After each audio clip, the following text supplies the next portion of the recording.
এক রাতে হজরত মুহাম্মদ সাল্লাল্লাহু আলাইহি ওয়াসাল্লাম ও আম্মাজান আয়েশা রাদিয়াল্লাহু তাআলা আনহা গভীর ঘুমে নিমগ্ন রয়েছেন।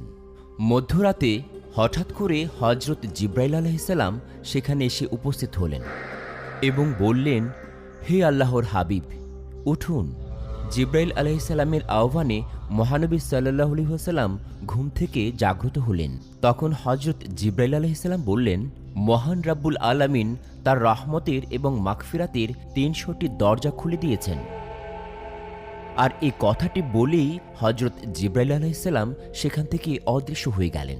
এদিকে মহানবী সাল্লাল্লাহু আলাইহি ওয়াসাল্লাম দেখলেন আম্মাজান আয়েশা রাদিয়াল্লাহু তাআলা আনহা তখনও গভীর ঘুমিয়ে আছেন।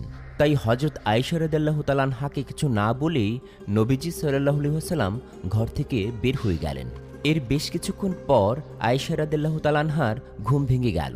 তিনি দেখলেন নবীজি সাল্লাল্লাহু আলাইহি ওয়াসাল্লাম তার পাশে শায়িত নেই। কোথায় গেলেন নবীজি সাল্লাল্লাহু আলাইহি ওয়াসাল্লাম? আয়েশা রাদিয়াল্লাহু তাআলা আনহা ঘরের ভেতর তালাশ করতে লাগলেন। ঘরের মধ্যে না পেয়ে তিনি বাইরে আসলেন। সোজা চলে গেলেন হযরত ফাতিমা রাদিয়াল্লাহু তাআলা আনহার বাড়িতে। ফাতিমা রাদিয়াল্লাহু তাআলা আনহাকে বললেন, হে ফাতিমা, তোমার আব্বাজানকে কোথাও খুঁজে পাচ্ছি না। তোমার বাড়িতে কি তোমার আব্বাজান এসেছেন? ফাতিমা রাদিয়াল্লাহু তাআলা আনহা তখন জবাব দিলেন, না, আব্বাজান তো এখানেও আসেননি। আলী রাদিয়াল্লাহু তাআলা আনহু এর কথা শুনে সবাই মিলে জান্নাতুল বাকিতে এসে দেখলেন যে মহানবী হযরত মুহাম্মদ সাল্লাল্লাহু আলাইহি ওয়াসাল্লাম সেজদায় পড়ে আছেন।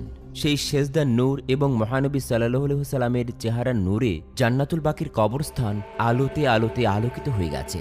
এরপর ফাতিমা রাদিয়াল্লাহু তাআলা আনহা মহানবী সাল্লাল্লাহু আলাইহি ওয়াসাল্লামের মাথার কাছে এসে উপস্থিত হলেন এবং বললেন, আব্বাজান, আপনার উপর কি কোনো ওহী নাজিল হয়েছে, নাকি কোনো শত্রুর ধাওয়া খেয়ে আপনি এখানে এসে আত্মগোপন করেছেন? তখন নবীজি সাল্লাল্লাহু আলাইহি ওয়াসাল্লাম সেজদা থেকে মাথা উঠিয়ে ফাতিমা রাদিয়াল্লাহু তাআলা আনহাকে বললেন, হে ফাতিমা, আমার উপর কোনো ওহী নাজিল হচ্ছে না। আমি কোনো শত্রুর ধাওয়া খেয়েও এখানে আত্মগোপন করিনি।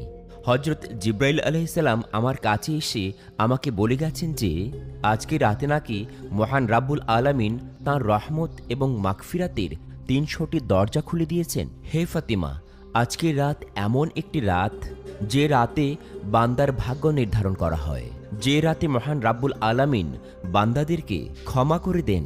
এটা হলো অর্ধ শাবানের রাত, শাবানের ১৪ তারিখের দিবাগত রাত।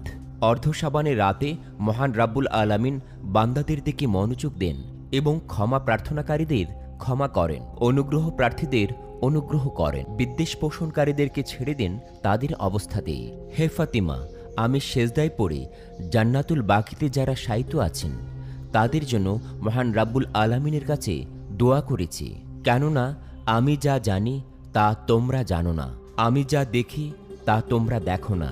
আমি রাসূল যখন কবরের পাশে এসে দাঁড়াই, কবরবাসীদের সাথে মহান রাব্বুল আলামিন কি আচরণ করেন তোমরা দিনের বেলা যেমন সবকিছু স্পষ্ট দেখতে পাও, আমি তেমনই কবরের আযাব স্পষ্ট দেখতে পাই। ফাতিমা, আমি জান্নাতুল বাকিতে চলে এসেছি আমার সাহাবীদের জন্য আল্লাহ তাআলার দরবারে মাগফিরাত কামনা করতে। মহান রাব্বুল আলামিন যেন আমার সাহাবীদেরকে জান্নাতের কঠিন আযাব থেকে নাজাত দান করেন। সুবহানাল্লাহ।